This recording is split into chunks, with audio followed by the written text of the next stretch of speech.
She said, "Your job is embarrassing. Tell people you're a consultant." I said, "Great advice." So I became a consultant. For my own company, I started without telling her. When Forbes featured me 6 months later, her text was, "Why didn't you tell me you were successful?" My reply was, "You never asked." I never thought my job would become a deal breaker. When I first met Emily, she said she admired people who build things. She loved that I worked in maintenance engineering, not glamorous, but stable. I kept complex systems running in an industrial plant that manufactured parts for electric cars. It paid well, offered great benefits, and, most importantly, I was proud of it. For the first year, she seemed fine with it. She'd even come by the facility once, fascinated by the machines. She joked that I looked like Tony Stark, but with a wrench. Then, as her career started climbing, marketing manager at a growing fashion brand, the tone changed. It started small. Dinner with her friends. One of them asked what I did. Before I could answer, Emily cut in. "He's kind of a consultant for industrial systems." I laughed, thinking she was joking, but her eyes told me otherwise. Later, in the car, she said, "You don't have to get defensive. It just sounds better than maintenance engineer." That word, better, stuck with me. Over time, she began curating me like a resume she was embarrassed to show. If we went to her work parties, she'd quietly coach me beforehand. What to say, what not to say. "Just don't go into too much detail about machines and factories," she'd say, like my career was something contagious. When I pointed out how it made me feel, she rolled her eyes. "You're taking it personally. It's about optics. You're smart. You could do better than fixing machines." She said it like it was a compliment. I told myself it wasn't a big deal, that I was overreacting. But the truth? Every time she introduced me, a small piece of pride eroded. She wanted me to sound like someone I wasn't. But maybe, I thought, she was half right. Maybe I could do more. Not to please her, but to prove something to myself. So I started staying late after shifts. Not for overtime, for research. I'd been working with automation systems for years, consulting vendors on improvements, even unofficially helping smaller factories in my area optimize their setups. I'd always done it for free, just to help. But that phrase, consultant for industrial systems, stuck with me. So I decided to make it real. I registered a small LLC under my name, built a minimalist website, and reached out to a few contacts from previous projects. My goal wasn't to quit my job immediately, just to build something that might, someday, stand on its own. For a while, it was slow. Late nights, invoices that barely covered expenses, balancing shifts at the plant with side work. Emily didn't know. She assumed I was just staying late for extra pay. She complained that I was working myself to death, but not out of concern, more out of annoyance that I wasn't available when she wanted to go out. Then, one evening, I came home from a long weekend trip to a client site. She was sitting on the couch, scrolling on her phone. Without looking up, she said, "Babe, can you please stop wearing your work uniform to places where people might recognize us? It's kind of embarrassing." I froze. Embarrassing. Not dirty, not smelly, embarrassing. She wasn't even angry. She said it casually, like commenting on the weather. That's what made it sting more. I didn't argue. I just nodded, went into the bedroom, and sat there staring at my reflection in the mirror. Blue work shirt, logo stitched on the chest, oil stains that wouldn't wash out. That night, I decided something. I wouldn't fight for her respect anymore. I'd earn my own. For the next 6 months, I built quietly. Word spread fast in the industry. Small manufacturers desperate to automate processes were thrilled to find a consultant who actually knew the work firsthand. I started getting referrals. Then bigger contracts. I was still working full-time at the plant, but my side business began bringing in more than my salary.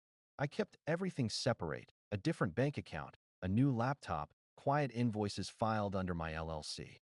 When I officially left my job, I didn't even tell her right away. I'd saved enough, built enough. I wanted the moment to mean something when I did. So when she made that snide comment at dinner one night, "Maybe one day you'll get tired of fixing other people's stuff and start something of your own," I just smiled and said, "You might be right." Then, in month 7, something wild happened. One of my early clients, a regional automation supplier, got acquired by a large tech firm. During due diligence, they saw my designs and efficiency reports.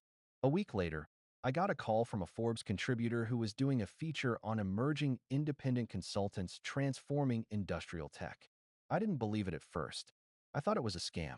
But then, a month later, there it was. My name, my company, a full-page photo of me standing in front of a factory system I'd helped redesign. The headline read, "The man bridging the gap between the floor and the future." I wasn't hiding anymore. When the article went live, I didn't even think to tell Emily. We'd been drifting for months, her more focused on influencer dinners and curated couple posts that didn't feel real anymore. But apparently, someone tagged her in the Forbes post on LinkedIn. Because at 10:43 p.m. that night, my phone buzzed. It was her. "Emily, why didn't you tell me you were successful?" "Me. You never asked." Then I put the phone down and went back to my workbench, quietly, calmly, like I'd been waiting for that moment my entire life. The morning after the Forbes article dropped, my phone didn't stop buzzing. Old coworkers, college friends, even my plant manager messaged me congratulations. I hadn't realized how far the story had traveled. It wasn't just Forbes. A few industry blogs had picked it up. By noon, I was buried under emails from potential clients. And somewhere in the middle of that flood of validation, I noticed a text from Emily again. "Emily, can we talk?" Just 3 words. But I could feel the weight behind them. We hadn't properly spoken in weeks. After that last message, "You never asked," she went quiet. She didn't show up at my place, didn't call, just vanished. Until now. I didn't reply immediately.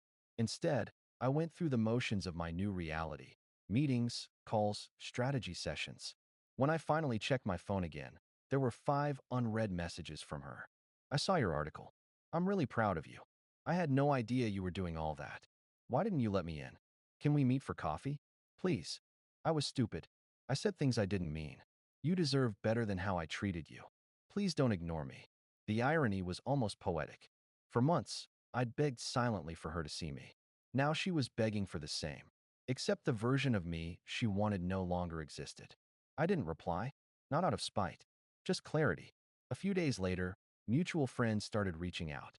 Apparently, Emily had been telling people we took a break because I was too focused on work. Then, after the article, she flipped the story.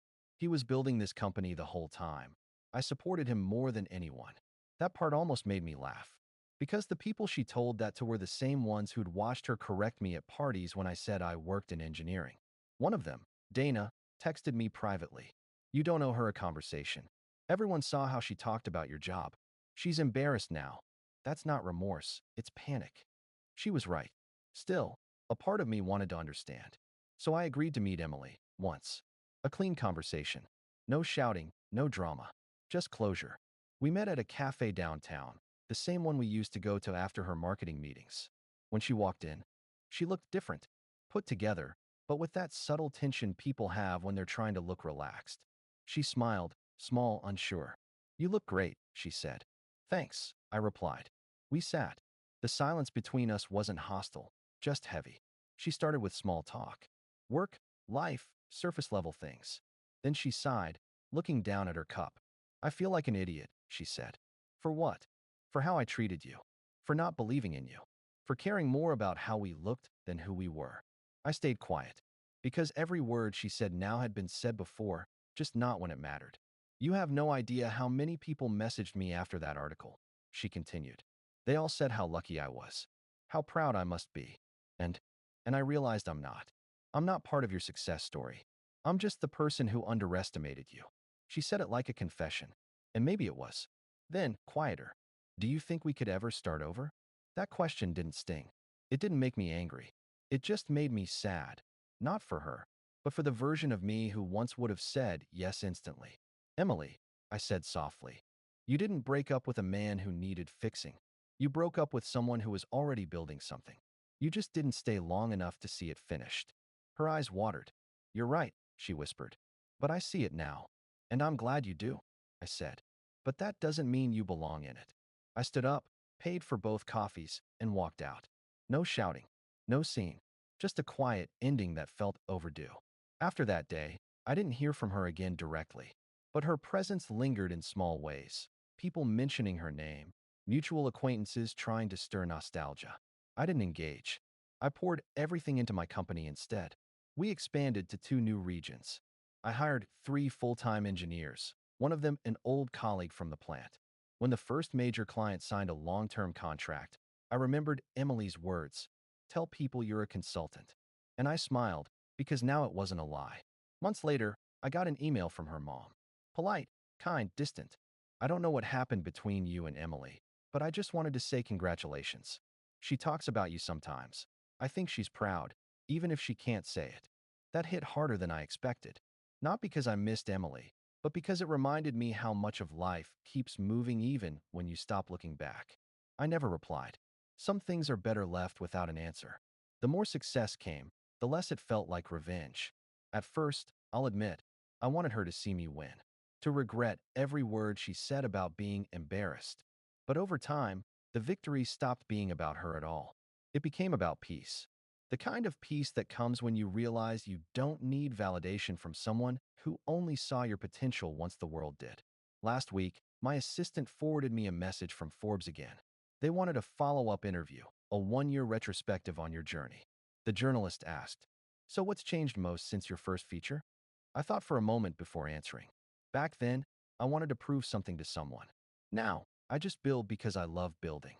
When the article came out, it included one final line that summed up everything. Sometimes, success isn't about being seen. It's about being fine when someone finally does. And that's the truth I learned the hard way. Update 1. It's been 6 months since that second Forbes article. Life has stabilized, I guess. The chaos, the attention, the messages, all faded into something quieter, more sustainable. My company, Orlin Consulting, was finally standing on its own. We had a team of 9 steady clients and an office that didn't leak every time it rained, which, by my standards, was luxury. I'd stopped checking social media for mentions of myself months ago.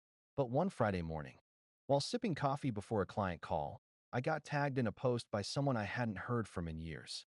It was a picture from a corporate networking gala in the city. And standing in the background, talking to a group of people I knew very well, was Emily. Same smile, same posture, but something about her eyes looked tired. I didn't think much of it until 2 days later when I got an email from Evelyn, a recruiter from one of our partner firms. "Hey, just wanted to let you know. One of our new applicants listed your company as a reference. Name, Emily Carter. Just checking if that's correct." I read the line 3 times. Emily, my ex-fiancée, applying for a position at one of the companies we worked with directly. She'd used my company as a reference. For a second, I thought it might be a mistake. But Evelyn attached a copy of her resume. There it was, her old marketing firm, a couple of freelance jobs, and at the very bottom, consulted with Orlin Consulting on brand strategy, 2023 to 2024. That part made me laugh out loud. Consulted with me? I stared at the screen for a minute before replying. "Hi, Evelyn. Appreciate you checking." She was not involved with our company in any professional capacity. I'd recommend verifying her references carefully. Simple, neutral, factual. No revenge, no emotions. Just honesty. Later that evening, curiosity got the better of me. I checked LinkedIn, and sure enough, she'd updated her bio. Marketing strategist with experience in personal brand partnerships, consulting, and leadership communication. I guess leadership communication meant telling your fiancé to lie about his job. Still, I wasn't angry, just strangely detached. That night, one of my senior managers called me. "Hey boss, weird question. Did you know Emily's trying to get into the Crestpoint project?" Crestpoint, one of our biggest upcoming partnerships. Apparently, she'd applied for a marketing contractor role through a third-party agency. At that moment, I had a choice. Ignore it and risk awkwardness later, or step in quietly and protect my team. I chose the latter. I emailed the project lead. "Just a heads up, potential contractor conflict of interest. I'd prefer to avoid any crossover with former personal connections." They understood instantly.